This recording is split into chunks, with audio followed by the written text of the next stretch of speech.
아브라함과 언약을 맺으신 하나님이라고 하는 제목으로 말씀을 전하겠습니다. 사랑하는 성도 여러분, 여러분의 신앙의 여정 속에서 자주 이런 질문을 하시게 되지 않습니까? 하나님이 나를 기억하고 계실까? 하나님께서 나와 약속하신 것은 정말 이루어질까?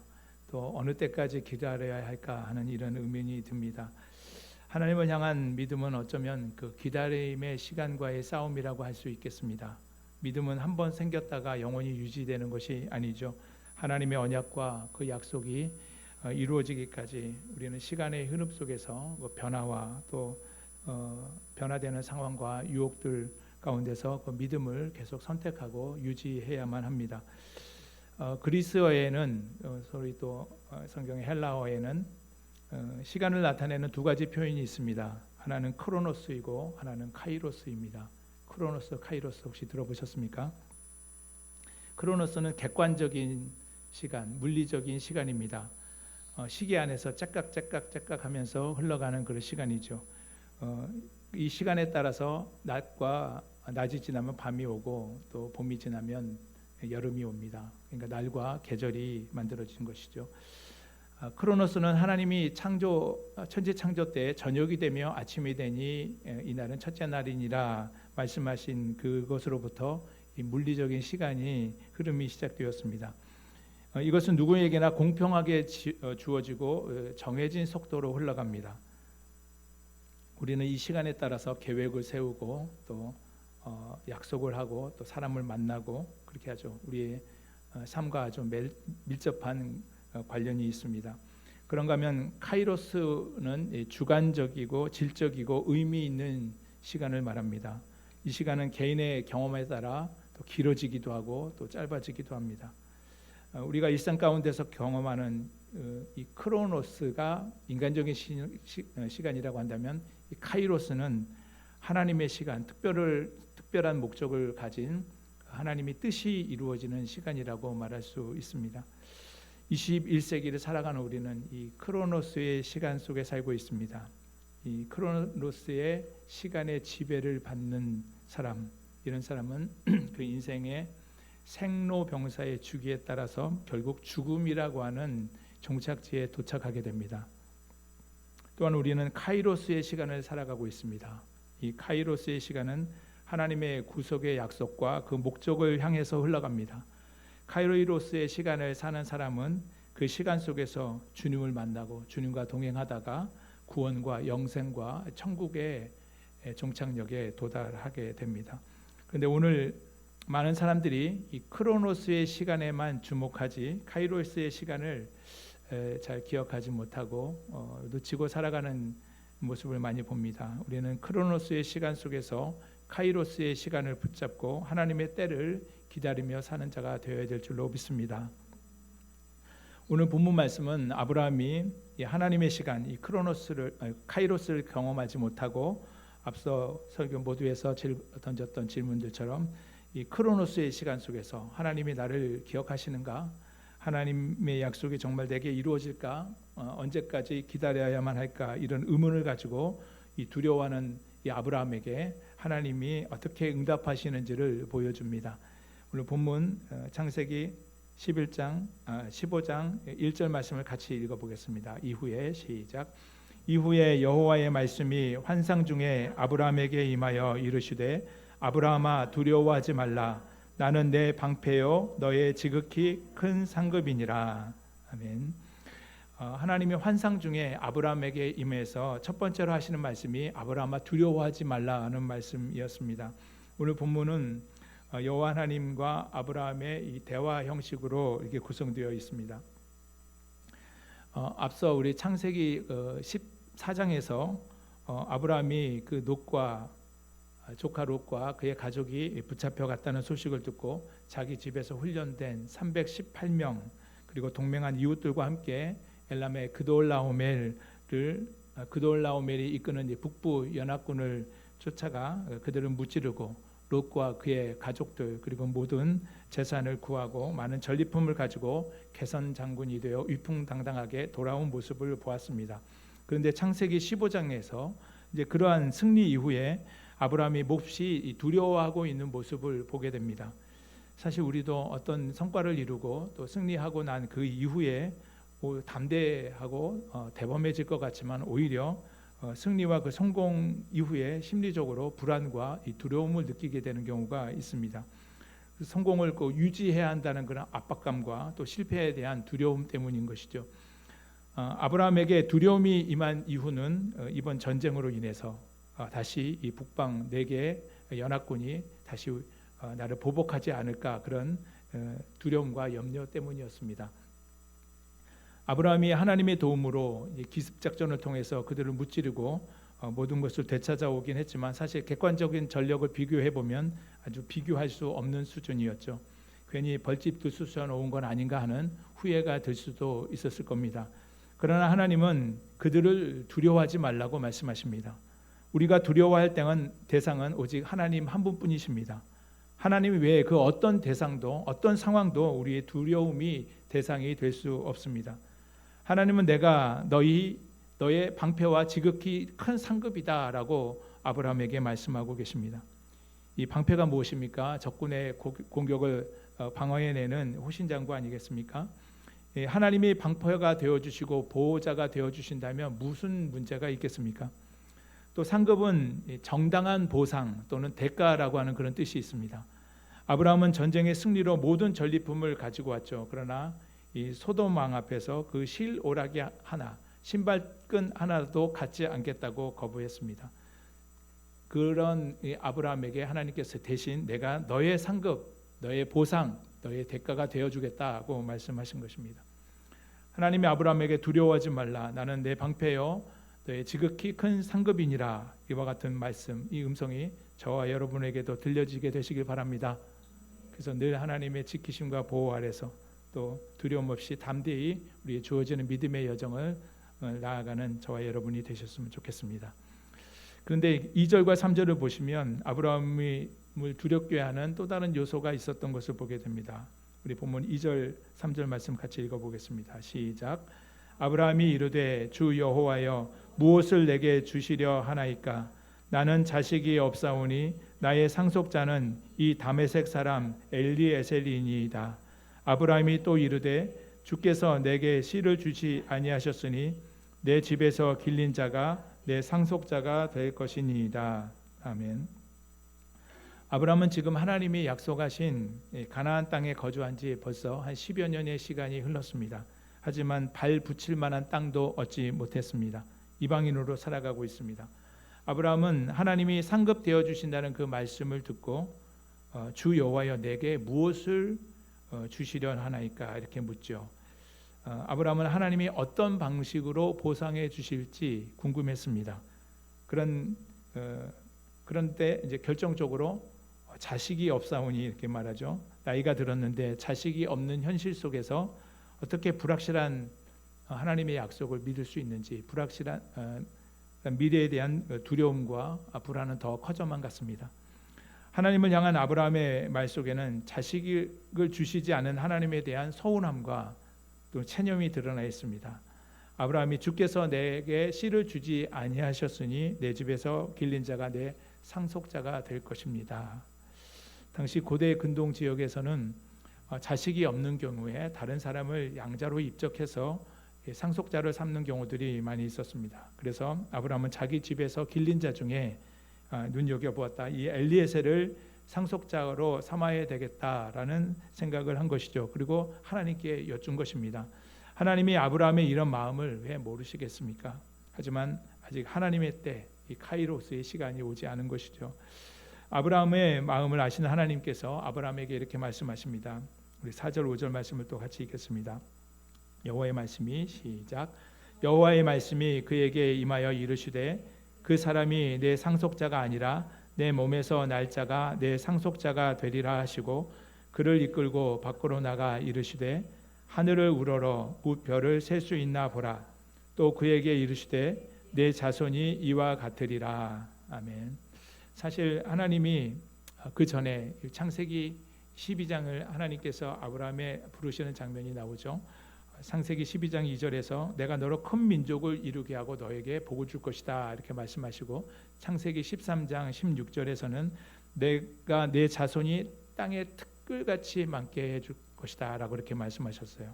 그런데 오늘 본문에서는 그 사람이 내 상속자가 아니라 내 몸에서 날 자, 내 몸에서 날 자가 내 상속자가 될 것이다 라고 좀 더 구체적으로 또 분명하게 말씀하고 계십니다. 그리고 아브라함을 이제 밖으로 데리고 나가시죠. 밤에 하늘을 수놓은 그 수많은 그 별들을 보게 하십니다. 제가 설교 때 가끔 이제 설교 보조 자료로 뭐 지도라든가 이게 그림을 이렇게 보여드릴 때가 있는데 그것을 보게 되시면 아무래도 설교 내용이 조금 더 구체적으로 다가오시지 않습니까? 그런 것처럼 하나님께서도 아브라함을 밖으로 불러내어서 밤하늘을 가리키면서 이제 실물 교육을 하신 겁니다. 밤하늘의 강물처럼 흘러가는 이 은하수를 보여주시면서 내 자손이 이와 같을 것이다 라고 말씀하셨습니다. 이 밤하늘을 올려다본 이 아브라함의 어떤 마음이었을까요? 지금 당장 눈앞에 자기 몸에서 난 자식 하나 없지만 아브라함은 내 몸에서 날 자를 통해서 내 자손이 하늘의 별과 같이 무수히 많아지고 거대한 민족을 이루게 할 것이라는 하나님의 약속을 아브라함이 믿었습니다. 그리고 아브라함이 두려움을 떨쳐버리고 그 크로노스의 시간 속에서 자신의 불합리한 조건을 바라보지 않고 하나님의 약속을 신뢰하고 하나님의 약속이 이루어지는 그 카이로스의 시간을 기다리고 있는 겁니다. 본문 6절은 아브라함이 여호와를 믿으니 여호와께서 이를 그의 의로 여기셨다고 말씀하고 있습니다. 오늘을 살아가는 우리도 여러 가지 풀리지 않는 다양한 그 문제들 속에서 그것들로 인해서 염려와 불안, 이 두려움이 우리 삶 속에 다가오는 것이 이 삶의 현실입니다. 내가 기도하고 바랬던 것처럼 사업이 풀리지 않고 또 건강이 호전되지 않고 또 관계가 개선되지 않고 또 앞날의 일, 취업의 문이 잘 열리지 않아 불안하고 두려운 마음이 들 때가 있습니다. 이때 우리는 내 인생이 내 뜻대로 되는 것이 아니라 하나님의 뜻대로 된다는 사실을 이해하고 믿어야 합니다. 하나님의 뜻을 믿을 때 내 삶이 막막하고 약속이 아직 멀게만 느껴져도 우리는 현실을 부정하지 않고 다른 방법을 찾지 않고 하나님의 계획과 그 방식에 따라서 하나님의 뜻이 이루어질 때를 기다릴 수가 있기 때문입니다. 우리의 믿음은 내가 무엇을 할 수 있느냐가 아니라 하나님이 어떤 분이신가를 잘 이해하고 믿는 것에 있습니다. 그 믿음을 하나님께서 의로 여기시는 것이죠. 하나님이 아브라함의 믿음을 의로 여기셨다는 것은 아브라함이 하나님과의 바른 관계 속에 있다는 것을 인정하셨다는 뜻입니다. 좋은 관계는 믿음에서 시작되죠. 서로 믿고 신뢰하지 못하면 좋은 관계로 나아갈 수 없습니다.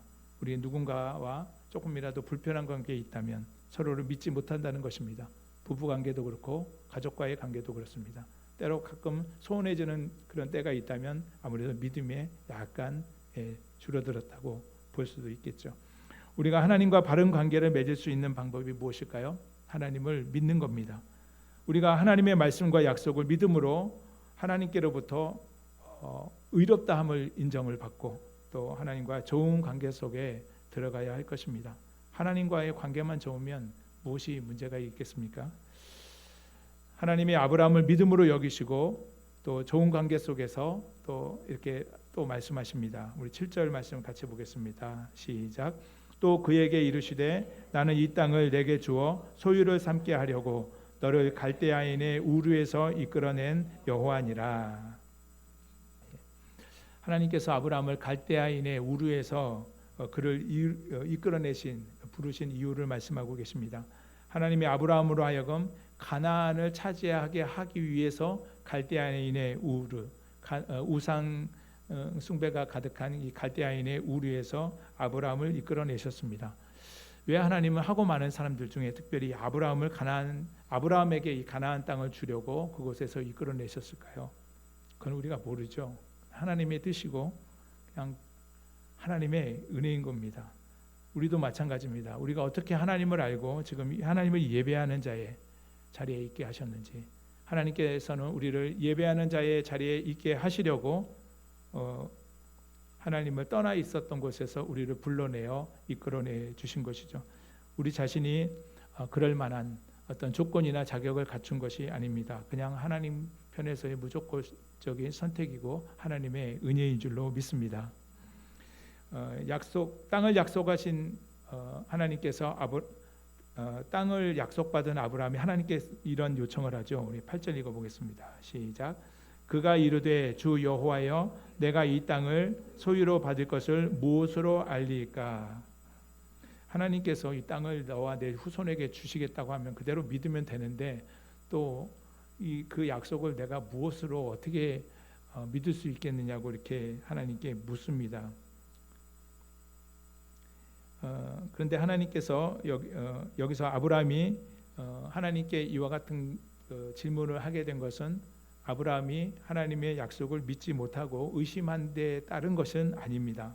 하나님의 약속에 대해서 조금 더 구체적으로 그것을 분명하게 알기 위해서 하나님께 요청한 것인데 저도 아브라함의 입장을 조금 이해하겠습니다. 저도 어떤 일을 누구와 같이 할 때 어떤 계획이나 목표나 방향성을 이렇게 조금 같이 좀 전반적으로 공유가 되어야지 내가 어떤 역할을 얼마만큼 하고 어떤 책임감을 가지고 해야 되는지를 조금 알아야지 조금 그 일에 대해서 좀 효율적으로 이렇게 참여할 수가 있지. 그냥 그거 모르고 그냥 이렇게 시키는 대로 해라고 하면 저는 엄청 답답합니다. 앞에 좀 감을 잡지 못하고 나가는 너무 힘들어요. 또 누구하고 일을 할 때도 그냥 시키는 것만 하는 것보다는 그것에 대해서 어떤 지시를 했을 때 그 의견도 얘기하고 또 질문도 하게 되면 그 질문을 통해서 그 사람이 얼마만큼 내 이야기를 또 이해하게 됐는지를 또 확인할 수가 있기 때문에 그런 방식이 좋습니다. 이 아브라함의 요청은 하나님의 약속에 대한 의심이 아니고 그 약속을 확신하면서 더 믿음을 더 공고히 하기 위해서 하나님이 만약에 그 다음 과정을 한다면 어떤 혹시 증표를 보여주실 수 있습니까? 하는 차원에서 구하고 있는 그런 모습입니다. 아브라함은 하나님께서 이 땅을 자신에게 주실 것을 믿었습니다. 그러면 그 다음 과정은 무엇을 통해서 보여주실 것이냐 이런 것을 하나님께 요청한 것이죠.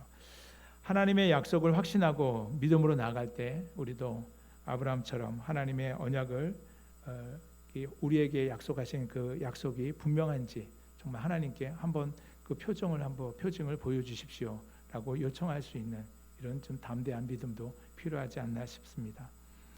아브라함의 요청을 받은 하나님이 아브라함에게 말씀하시죠. 9절 말씀 읽겠습니다. 시작. 여호와께서 그에게 이르시되 나를 위하여 3년 된 암소와 3년 된 암염소와 3년 된 순양과 산비둘기와 집비둘기 새끼를 가져올지니라. 아멘. 하나님은 아브라함의 요청을 받아들여서 그 언약의 증표를 보여주기 위해서 아브라함에게 언약식을 준비하도록 하십니다. 여기서 3년 된 암소, 또 3년 된 암염소, 3년 된 순양을 바치라고 하셨는데 성경에서 숫자 3은 완전수로 상징되는 숫자이죠. 또 3년 된 짐승을 얘기했을 때 짐승이 3년 정도 자랐으면 완전하게 성장한 것으로 간주하기 때문에 하나님께 바쳐질 이 제물은 완전한 제물이어야 한다는 것을 의미하는 것으로 볼 수 있습니다. 또 10절을 보겠습니다. 아브라함이 시작. 아브라함이 그 모든 것을 가져다가 그 중간을 쪼개고 그 쪼갠 것을 마주 대하여 놓고 그 새는 쪼개지 아니하였으며. 아브라함은 하나님이 명하신 대로 제물을 잡아서 그것을 쪼개고 반으로 쪼개서 그것을 서로 마주보게 놓았습니다. 그런데 새들은 너무 작아서 쪼개지 않았다고 했습니다. 새들은 서로 산비둘기, 집비둘기를 2마리씩 마주보게 놓았던 거죠. 고대 근동에서 이 엄중한 계약을 맺을 때는 서로 이렇게 짐승을 둘로 쪼개놓고 그 사이를 지나가는 방식으로 그 계약을 했습니다. 이것은 좀 어떤 의미가 있냐면 이 계약을 어겼을 때는 너도 이 짐승과 같이 될 것이다라는 그런 의미가 담겨 있어요. 아주 엄중한 약속인 거죠. 근데 놀라운 것은 17절에 우리 이제 뒤에 마지막 17절에서 보겠지만 그때 하나님께서 아브라함이 환상 중에 이제 잠들어 있는 동안에 하나님께서 그 쪼갠 사이를 사실 언약을 했으니까 그 언약의 당사자 둘이 지나가야 되는데 하나님 홀로 지나가신 것을 보게 됩니다. 사실 계약은 쌍방 계약이 원칙이죠. 그런데 이 모습을 통해서 하나님께서는 일방적으로 이 주도권을 가지고 이 약속을 무조건 하나님께서 책임지고 지키시겠다는 그런 의미를 가진 겁니다. 우리 11절 말씀 읽어보겠습니다. 시작. 솔개가 그 사체 위에 내릴 때에는 아브라함이 쫓았더라. 아브라함이 하나님께서 명하신 그대로 제물을 올려놓았는데 솔개가 그 사체 위에 내려왔습니다. 솔개로 번역되는 히브리어 원문 단어는 매 또는 독수리로도 번역될 수 있습니다. 솔개가 이 쪼갠 제물 위에 내려왔다는 것, 이 언약식을 통해서, 이 언약식은 뭐예요? 하나님과 아브라함과의 바른 믿음과 신앙의 관계를 맺으려고 하는 것이죠. 이때 솔개가 내려와서 방해했습니다. 하나님과 우리의 관계를 방해하려는 악한 세력이 있다는 의미인 것이죠. 그럴 때 아브라함이 어떻게 했습니까? 그 솔개를 쫓아냈다고 했습니다. 그런 방해하는 세력이 있을 때 우리는 쫓아내는 시도가 있어야 되는 것이죠. 우리도 하나님과의 바른 관계를 위해서 이렇게 예배하는 이 시간, 악한 영들의 세력은 예배를 방해하기 위해서 아마 지금도 우리 여러 가지로 역사할 겁니다. 우리의 몸의 피곤함으로 예배에 집중하지 못하게 한다든가, 아니면은 다른 어떤 생각의 염려로 또는 생각의 잡념으로 예배하지 못하도록, 집중하지 못하도록 방해합니다. 이때 아브라함이 그 솔개를 쫓아냈던 것처럼 우리 의지적으로 그 악한 세력을 쫓아내고 예배에 집중할 수 있는 저와 여러분이 되시기를 바랍니다.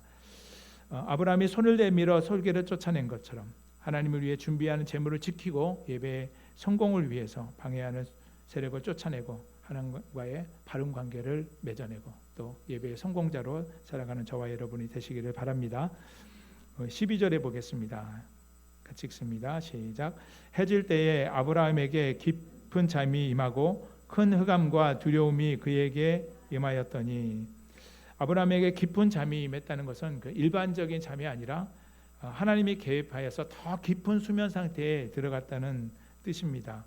그때 여호와 하나님이 아브라함에게 또 말씀하시죠. 13절입니다. 같이 읽습니다. 시작. 여호와께서 아브라함에게 이르시되 너는 반드시 알라. 내 자손이 이방에서 객이 되어 그들을 섬기겠고 그들은 400년 동안 내 자손을 괴롭히리니. 하나님이 아브라함에게 너는 반드시 알라 이렇게 말씀합니다. 이것은 너무도 중요한 이야기이기 때문에 반드시 듣고 기억하고 있어야 한다는 뜻입니다.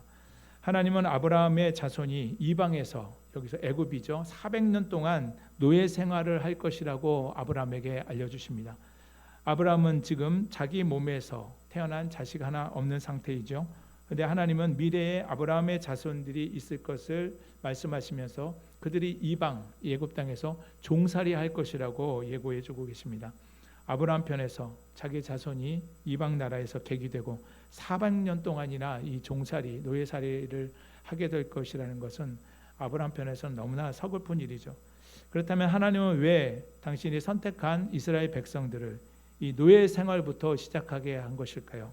우리는 자기 자식 다 잘 되기를 바라고 이왕이면 그 앞에 꽃길을 깔아줘서 좀 평안하게 인생을 시작할 수 있도록 하고 싶은 것이 다 우리 부모된 심정 아니겠습니까? 근데 하나님은 당신의 백성을 특별히 사랑하셔서 이렇게 노예 생활부터, 가장 고달픈 밑바닥 인생부터 시작하게 하신 것입니다. 이는 이스라엘 백성들로 하여금 인류 구원을 이끌어갈 강인한 민족으로 세워서 당신의 도구로 쓰시기 위한 것입니다. 하나님께서 이렇게 이스라엘 백성들을 노예 생활부터, 가장 밑바닥 인생부터 시작하게 하시는 그 이유가 있는 것이죠. 우리도 살아가면서 원치 않은 그런 어려운 상황을 직면할 때가 있습니다.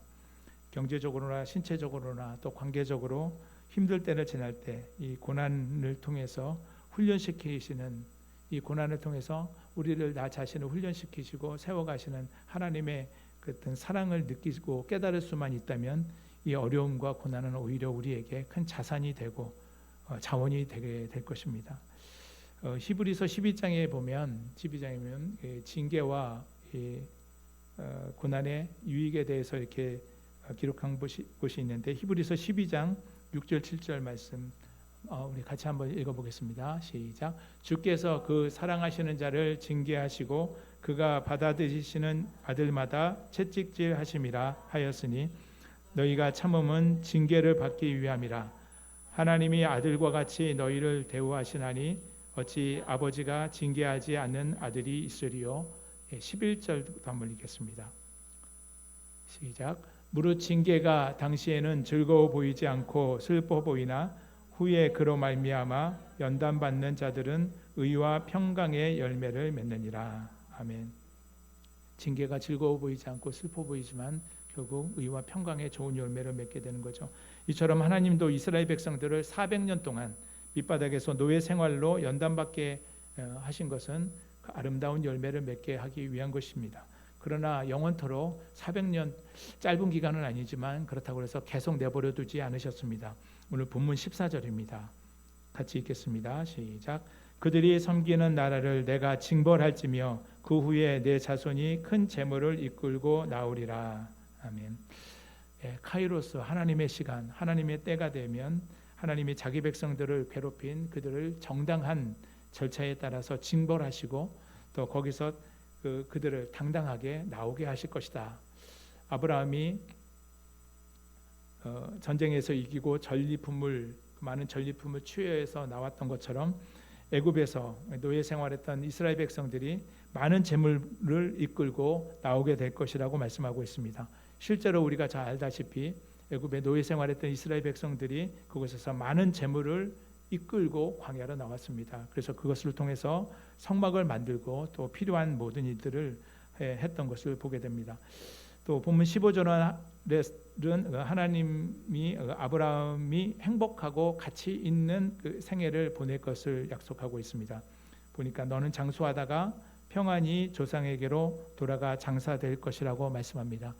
아브라함은 175세를 살았습니다. 갈대아 우르를 떠나서 하나님이 명하신 이 가나안 땅, 약속의 땅에 이르러 믿음의 조상으로 살아가며 그 생애를 마치는 동안 아브라함은 하나님과의 관계 속에서 이 크로노스의 세상에서 카이로스의 시간 속에서 하나님의 벗으로서 하나님과 동행하다가 평안히 영원한 하나님의 나라의 시간 속으로 들어갔습니다. 그래서 평안히 살아가는 것이 중요합니다. 편안히 살아가는 것보다 이 세상은 정말 좀 편안히 살아갈 수 있도록 모든 조금 여유만 있으면 편리하게 살아갈 수 있는 그런 여건들이 많이 조성되어 있는데 그렇다고 편리하다고 우리가 평안한 건 아니죠. 조금 불편하더라도 마음에 평안이 있는 삶이 진정한 삶이라고 생각되어집니다. 아브라함이 그렇게 할 수 있었던 것, 하나님께서 아브라함에게 방패와 상급이 되어 주셨기 때문입니다. 우리 16절 가나안을 떠난 이 아브라함의 자손이 4대 만에 다시 돌아올 것을 말씀하고 있습니다. 우리 16절 말씀 같이 읽어보겠습니다. 시작. 내 자손은 4대 만에 이 땅에 돌아오리니 이는 아모리 족속의 죄악이 가득 차지 아니함이니라 하시더니 4대 만에 돌아오게 되었습니다. 우리는 보통 한 세대를 30년으로 잡죠. 그런데 이 본문에서는 4대 중에 한 대를 한 사람의 생존 기간인 한 100여 년으로 이렇게 보고 계산한 거죠. 그래서 4대 만에 이 땅으로 다시 돌아오게 될 것이다 라고 말한 것은 13절에 나온 이 400년과도 일치되는 모습입니다. 그런데 아브라함의 자손이 이 4대 만에 돌아오게 된 이유를 16절 하반절에서 밝혀주고 있는데 이는 아모리 족속의 죄악이 아직 가득 차지 않았기 때문이다 라고 말하고 있죠. 우리는 하나님이 이 택하신 자기 백성들, 하나님이 택하신 이 이스라엘 백성들에게만 관심 갖고 이스라엘 관심에게만 몰두해 계시다 이렇게 생각하면 이것은 착각이고 오산입니다. 하나님은 모든 나라의 백성, 이방 민족도 다 사랑하시고 또 그들이 잘못 죄악 중에 있다면 회개하고 돌이키기를 바라십니다.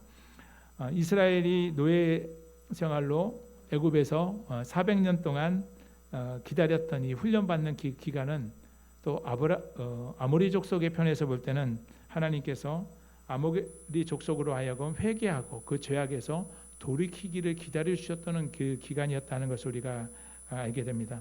그러나 그들은 그 회개할 시간을 놓치고 돌이키지 아니하였으므로 400년 만에 다시 돌이키는 이스라엘 백성들, 이스라엘 민족에 의해서 철저히 진멸당하게 되는 것을 보게 됩니다. 우리 마지막 17절 읽겠습니다. 시작. 해가 져서 더 좋을 때에 연기 나는 화로가 보이며 타는 횃불이 쪼갠 고기 사이로 지나더라. 아멘. 이 말씀을 매우 좀 상상해 보세요. 상징적인 의미인데 해는 어두워져 가지고 깊은 어둠 가운데 있는데 연기 나는 화로 또 횃불이 쪼개진 그 재물들 사이로 지나가고 있는 모습입니다. 하나님의 임재와 언약의 확증을 상징하는 내용인데 하나님이 아브라함과 언약을 맺으셨습니다. 해가 지고 어둠이 깊어지자 그 횃불로서 임재했는데 그 쪼갠 고기 사이로 하나님이 홀로 지나가셨죠. 하나님이 아브라함과 맺으신 그 언약은 하나님의 일반적인 언약의 준수로 반드시 성취될 것입니다. 아브라함은 단지 언약이 성취되는 것에 대해서 자기가 할 수 있는 것은 그냥 하나님의 그 하나님의 성취가 이루어질 수 있도록 기대하며 기도하고 그냥 바라는 것뿐입니다. 이처럼 우리의 구원도 하나님의 일방적인 또 주도적인 언약 이행으로 되어진 것입니다. 우리가 구원받기 위해서 우리가 뭐 어떤 노력이나 우리가 어떤 행동을 취한 것이 없죠. 하나님께서 일방적인 십자가 사건을 통해서 우리에게 구원의 은혜를 베풀어 주신 것입니다. 말씀을 정리하겠습니다. 우리가 때로 하나님의 약속을 기다릴 때 고난과 침묵의 시간 속에서 많은 의심이 쌓일 때가 있습니다. 정말 하나님께서 나와 함께 하시는가? 내게 말씀하신 그 약속은 반드시 이루어질 것인가? 언제까지 기다려야 할 것인가? 이런 모습은 우리의 연약한 모습이죠. 하지만 하나님께서 약속하신 그 언약은 어떠한 고난 속에서도 어떠한 문제 속에서도 멈추지 않고 계속 진행되고 있다는 사실을 우리는 믿어야 할 것입니다. 우리가 지금 겪고 있는 고난도 기다림도 두려움도 하나님의 시간과 그 언약 안에서 일부분일 뿐인 것입니다. 우리는 하나님이 우리를 위해서 세우신 그 언약을 하나님께서 반드시 이행하시고 성취하실 것에 대한 믿음과 신뢰를 가지고 끝까지 믿음으로 살아갈 때에 그 언약이 우리의 것이 되고 우리의 삶 가운데 경험되게 될 줄로 믿습니다. 아브라함과 언약을 맺으신 하나님의 그 역사적인 사건을 우리가 기억하면서 우리에게 말씀하신 그 하나님의 언약을 붙잡고 끝까지 믿음으로 나가 믿음과 신앙의 승리를 맛보는 저와 여러분의 복된 삶 되시기를 주님의 이름으로 축복합니다.